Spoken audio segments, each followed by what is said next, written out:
Okay. Sit down. Sit down. Let me see the picture. Hi, my Ariana. Hi. Ariana.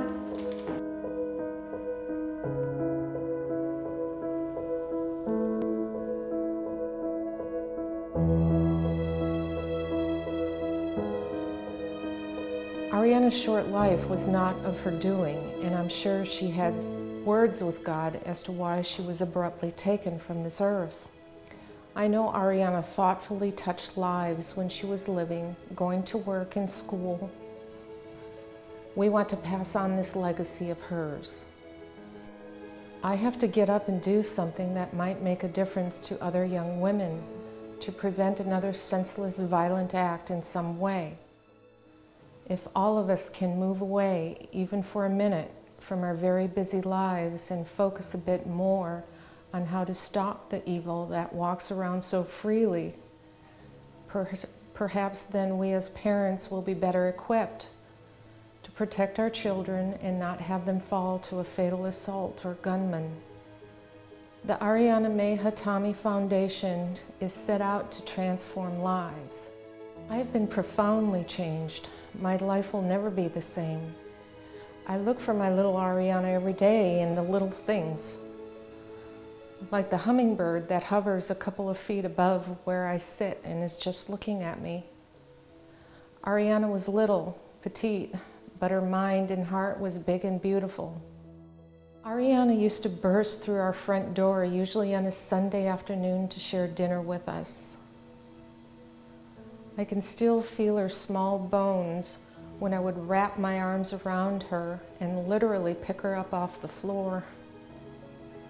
It seemed she had the wind at her back, and I would sit there and smile at this vibrant young woman dressed in all these colors and talking a mile a minute. Ever since she was a child, Ariana was this ball of ceaseless energy. Her light still shines, and I believe it with all my heart. Love you. I love you, baby.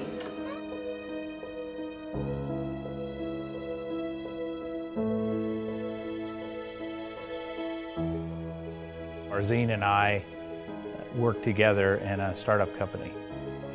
I was the VP of sales, he was the VP of engineering, and we became very close friends while I was there. And I think Ariana must have been about 4 or 5 years old at that time, and this is before her brother was even born. And so we've maintained contact and friendship over the years, and had their family over at our house, and we've been to their house. It's been a lot of fun.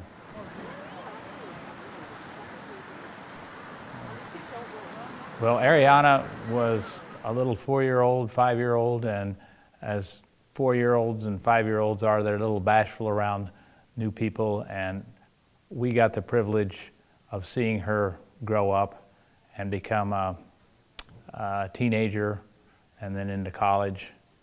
And she had a kind of a twinkle in her eye and a mischievous smile, and she was always a very happy person and fun to see.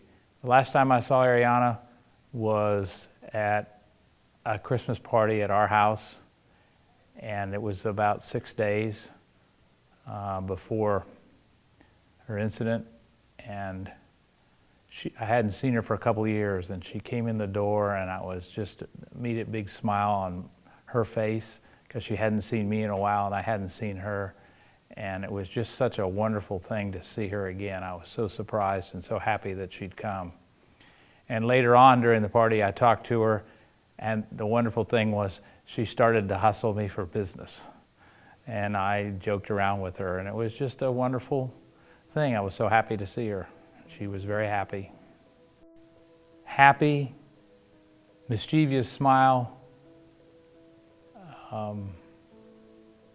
businesslike,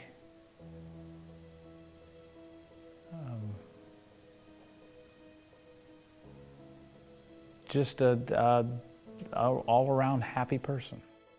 Well, the thing is, I just related, the thing that I remember was probably the last conversation I had with her when I was asking her about her job and what she was doing, she had just moved over to First Republic Bank, and she was trying to see if she could get some business from me, which I thought was great, and I had fun going back and forth with her about that. Well, we did not hear about this until a couple of weeks after. We had had our holiday party, and it was like 6 days later that she passed away. And Farzine and Julie had elected not to notify us because they knew we were about to leave on a vacation. So we had gone on a cruise to the Caribbean over the holidays, and I'd gotten a voicemail from Farzine to call him, and he was obviously very distressed. And then I got one from Julie shortly thereafter. So when we came into port the morning we were getting off the ship, I listened to these voicemails, and I was in shock. I didn't know why. And so as soon as I got to the airport and I knew it was at least morning out here, I called, and Farzine told me what had happened, and I couldn't say anything. I was just shocked. It was just awful. And then I've seen what the Hatami family has gone through and what the effect has been on them. And that has been devastating to see your friends in such pain and suffering and losing a child. I can't identify with what it's like to lose a child, but it must be awful. And so that's been a very sobering effect on me, and to see this wonderful young person whose life was just getting started, suddenly it's gone. And it's been a very difficult thing. Well, first of all, I feel very honored that the Hatami family has asked me to be on the board of the foundation. And to name it in memory of Ariana, I think is good. I think for the family, this has been a way for them to deal with this tragedy.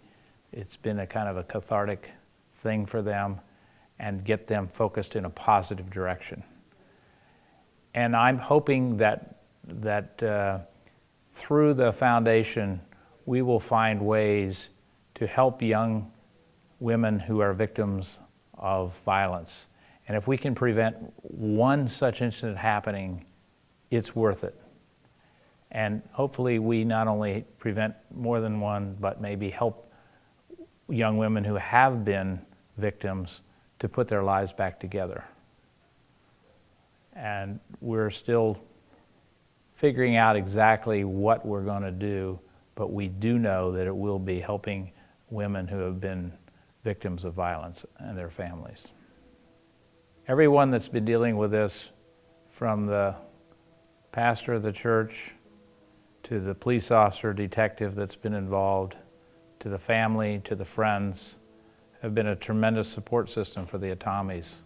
And it's a wonderful thing for the community to come together to provide the support to a family that's hurting so much.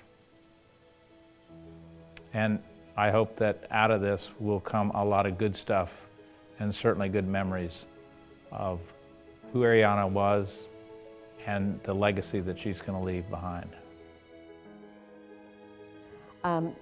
My husband worked with Farzine in the 90s, and we became good friends. And the first time I met Ariana, she was 4 years old, this tiny little girl. She had an older sister and a brand new brother who had just been born a few months before. I can remember her sitting on a sofa holding him, you know, the way little kids do, like this, just so careful. And after the first evening that we spent with them, she and her sister made me pieces of coloring to take home, just little artwork things the way they do. And you know, Ariana had a smile and just a glow about her, even as a young child. Very engaging, loving child. Well, the thing that, as a family friend, the thing about Ariana that I would say is that from my standpoint as a family friend, she evolved from being this really sweet, warm, loving little girl, which she always had as a part of her, to being really strong, very very clear about what she wanted to accomplish. And one of the reasons that I knew that was because all the times that we would get together with her parents, Ariana would never be around because she would always be working. So she just took it upon herself to start working when she was in her mid-teens, and she was so dedicated. And a lot of the get-togethers were things like parties on Sundays and whatever, and she was still working. And so there was a period there where I didn't see her as much, but I would just get, reports from her mom. But, I think the thing that struck me about that was that was so exceptional for a teenager in this area to be so ambitious and strong and purposeful about what she was doing with her time. And she just had a vision and knew that she wanted to just get out there and be doing things. My husband and I give an annual holiday party for all of our friends. It's an open house. And a number of years ago, I hit on this idea of having a kids' room, because it's intended to be a family party, but it's a large party. And so the adults, are drinking wine and socializing. And I realized that the kids are kind of hanging around the way they do, kind of like going, okay, when can we go home? And so I came up with this idea of having a kids' room with things that kids could do and a little table where they could sit.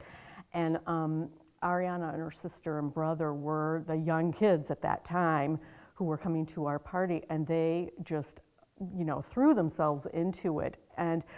But also, I can remember their younger brother, who was, full of energy, as little boys are, running all around, and Ariana would be, chasing him like, come on, no, back here, and just trying to do the right thing, with him and keep control of him and be a good big sister. But it was always done in this really loving way. I mean, this is a situation where you could see that kids might be fighting with each other or, crabby with each other, or why do I have to take care of him, or anything like that.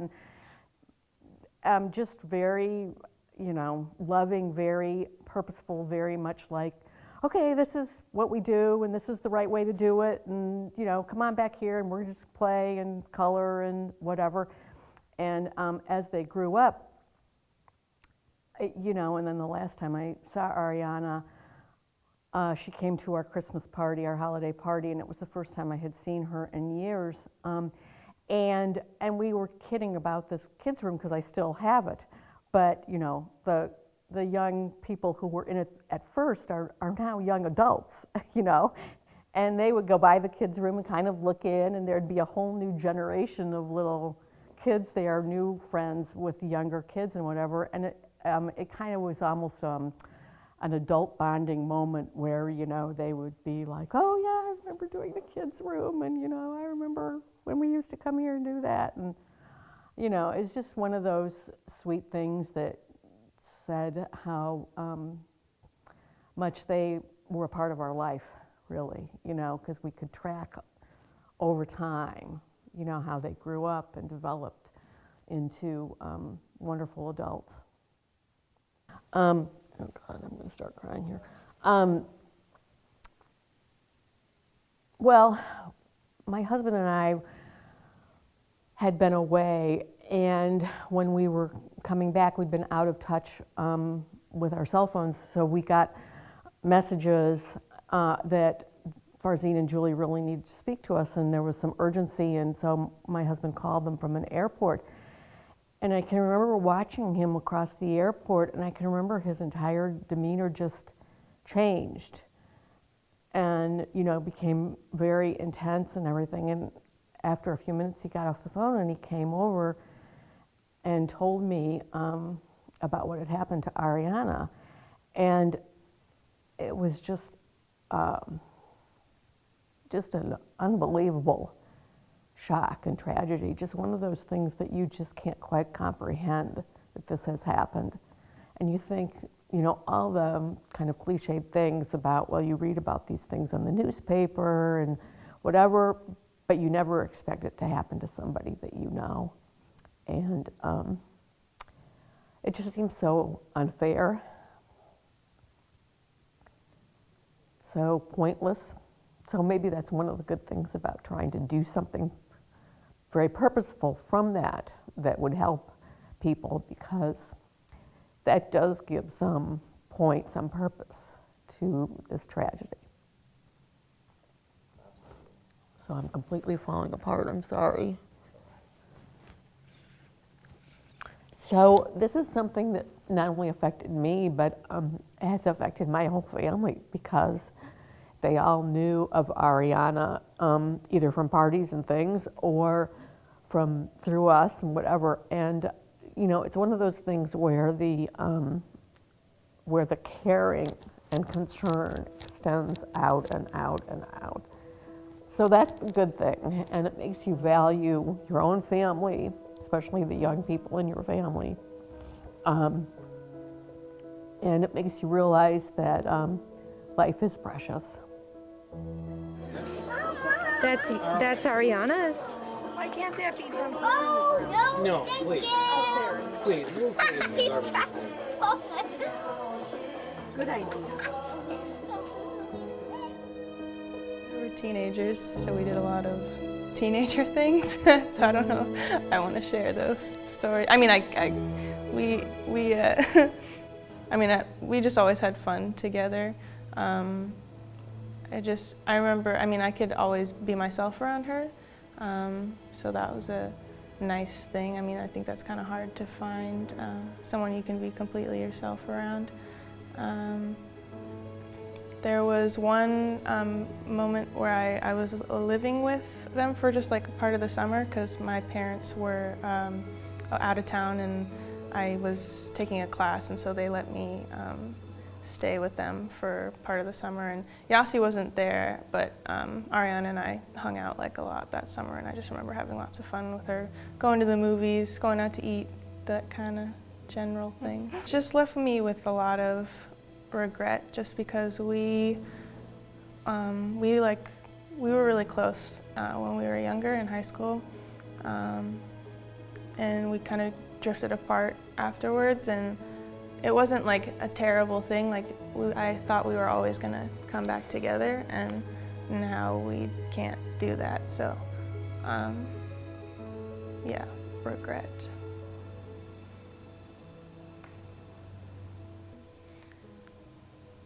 I miss her a lot.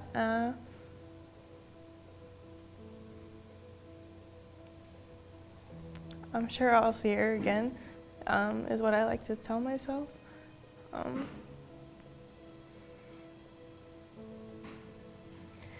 It's helped me to look at life differently, and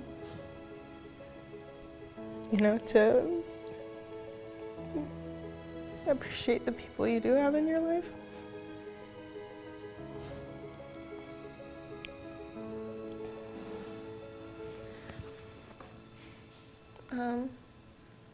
Yeah, I'm very aware of the friendships that I have now and how I should treat them and maintain them.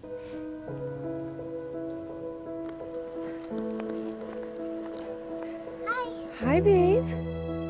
My name is Barbara Jones. I met Ariana through my eldest daughter, my only daughter, Avery, and Avery went to high school with Ariana's sister Yasi. And so Yasi and Avery became great friends, and then of course Ariana was pulled in as well as my son Pierce, who was a year younger than Ariana. So they made a little gang. Larger than life, exuberant, positive, great expectations of the world around her and herself. She came in a very tiny package. She was very petite, but she had the biggest heart, the biggest eyes, the biggest smile, and just an incredibly large spirit that, you know, defied her small little body. The thing that I always remember about Ariana is that she was just always in a great mood. Whenever she came over to the house, other people could be complaining about this or that, but she always seemed to put a positive spin on everything and make everybody smile and make everybody laugh. You know, she was so close to my children, and I could see a parallel, and the fact that it just can happen in an instant is really scary and just brings it that much closer to home. So it had a huge impact. You know, every time you see your child walk out the door, are they going to come back? And you just don't know. So you have to sort of make sure you live every day and tell them you love them. Ariana. Ariana, come over here.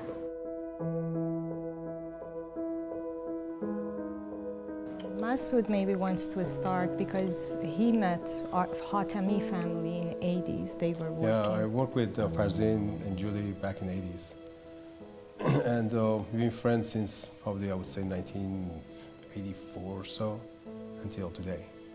And, you know, the kids grow up, you know, we were there until today, basically. So that's how we met. We were really close. We kept in touch all the time. I perfectly remember the first time I saw her. She was so little and tiny and so skinny, same age as my older daughter. They both are 1993, it's the year of their birth. My daughter is 2 months older in September, and they came to our house.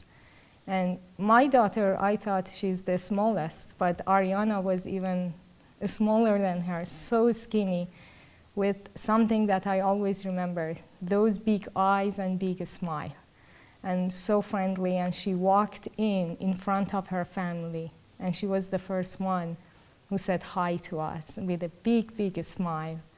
And she was so friendly right away. She made friends with my daughter and in her room, and they made like best friends, a sleepover. So friendly and sociable, always happy. The last time we saw her, actually Masood saw her after that, but the last time I saw her, it was on her 21st birthday. At a restaurant, Hatami family invited us, and she turned 21, and she was so happy. Same person, a little bit taller. Still same big smile and big heart, so much love when she hugged everyone. And appreciating that we attended that, you know, in that restaurant and accepted their invitation, it showed her appreciation and how much it meant to her. And she was so loving and so sociable and so happy with everyone, even workers at the restaurant. It was like she knew everyone. It took me a couple hours to, you know, put myself together to grab the phone, my cell phone, and call Hatami family. And it was a tragedy. It still is unbelievable. It doesn't happen every day. You know, we hear this stuff in news, but never met anyone this close and feel it the way they felt. And my daughter, same age as Ariana, she's law student, and right away she started crying and said, that's why I want to be a DA.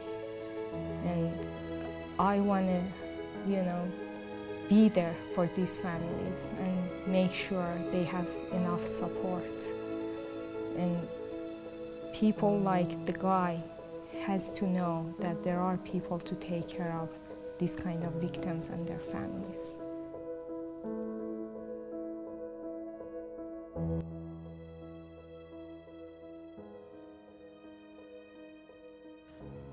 Domestic violence, unfortunately, is extremely common in U.S. society and also here on campus. Nationally, we know the statistics roughly indicate that there are about 1 in 3 women and 1 in 4 men who experience intimate partner violence at some point in their life. We've actually conducted surveys here of our students on campus. The American College Health Association National College Health Assessment is a survey that we give to our students once every 2 years. The most recent survey administration indicated that for our students, about 8% report having experienced an emotionally abusive relationship in the past year, and another 3% indicate that they were either in a physically or sexually abusive relationship in the past year. In the work I do in terms of supporting students and also faculty and staff who may be experiencing domestic violence or an abusive relationship, I think the most important pattern to recognize is the cyclical nature of domestic violence. And so there's always a period of acute violence or abuse that's then followed by a period of reconciliation where the abuser can be asking for forgiveness and feel sincerely regretful about the abuse that they perpetrated. And then that period will last for a short time, escalate, and again, move into an active period of abuse. That cycle is always a red flag for me when I work with individuals. That repetitive nature really indicates that there's something in the relationship that needs to be addressed. So we work a lot with our students on campus to help educate about what the signs are of a healthy relationship, and that these are the earmarks of what students should be able to expect in terms of physical, emotional, or sexual boundaries. And then conversely talk about how do you recognize red flags, both for yourself and your friend, and what are some steps you can take to step in. The most important thing we can do with someone that we care about is to just simply ask and say, I'm concerned, I'm seeing some red flags, what's going on, let's talk. Far so often in society, it's so easy to judge people who are experiencing domestic violence. And the reality is this is one of the most complex human problems that we experience. Oftentimes people who are experiencing domestic violence are looking for ways to take care of themselves, to take care of family members that they may be responsible for. So I think the most important thing is to focus on how do you get support so that you can talk to others and make sure that you're letting them know what's going on and getting support for yourself. And I think the most important thing we can do for people who are experiencing domestic violence is to not judge and to emphasize that there's so many different factors that go into the decision about whether or not to leave, and that from the outside looking in, we don't know what it is that a domestic violence survivor is having to cope with.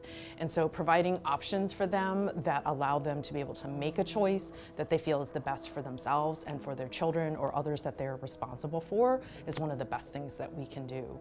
It's important to know that sometimes these are things that can happen over a period of many years. And domestic violence survivors are very strong individuals. They're making choices to protect people they care about, and they're trying to do the best and the right thing for themselves and their family members and those they care about. And so our job is really to help support them in the decisions they're making. And when it's the right time for them to be able to leave and they feel that they're able to leave, that we're also there for them at that time. There's so many things that we're doing and we never feel like it's enough. And so I think one of the things that we focused on is really increasing our education and outreach.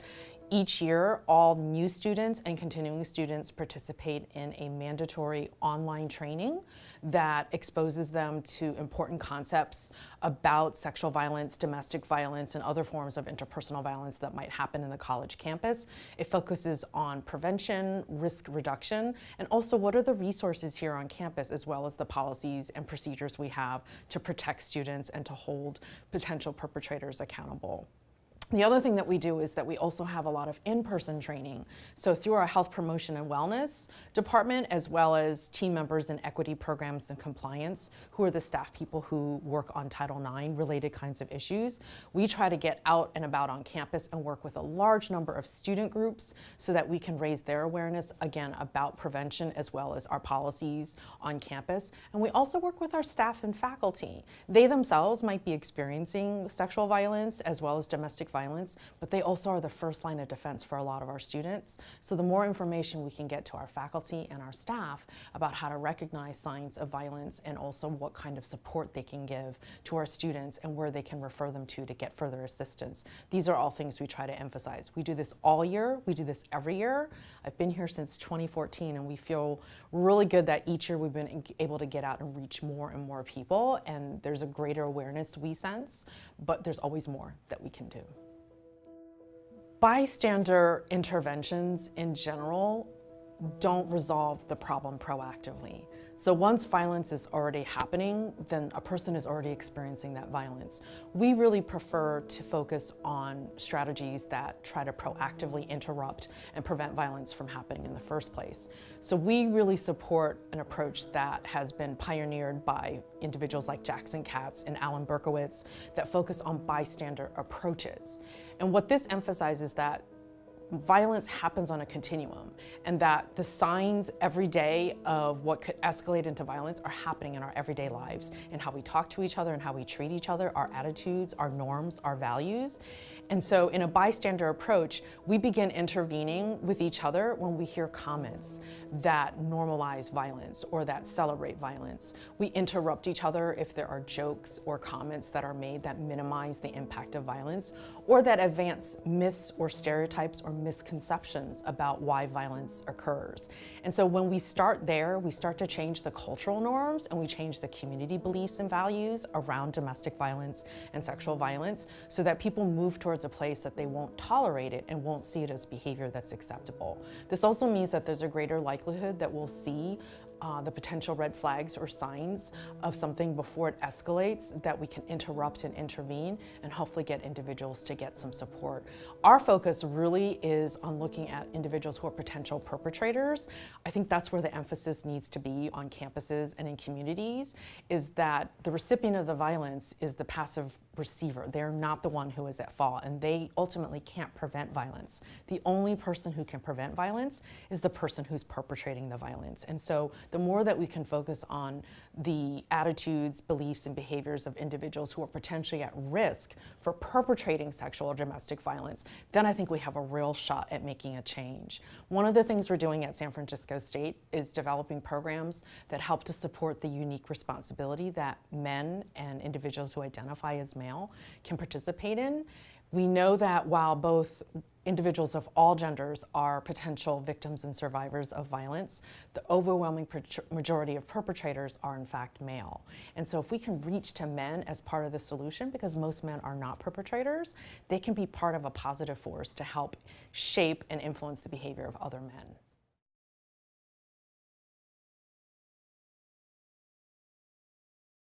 If students find that they do come across an active or acute incident of violence, we really encourage them to contact University Police Department or whatever law enforcement agency if they're in the community, but to call 911 as soon as possible. That's so important because the first step you have to do is interrupt the violence. In the moment of violence, we have to make sure, first and foremost, that we focus on protecting safety and preserving welfare.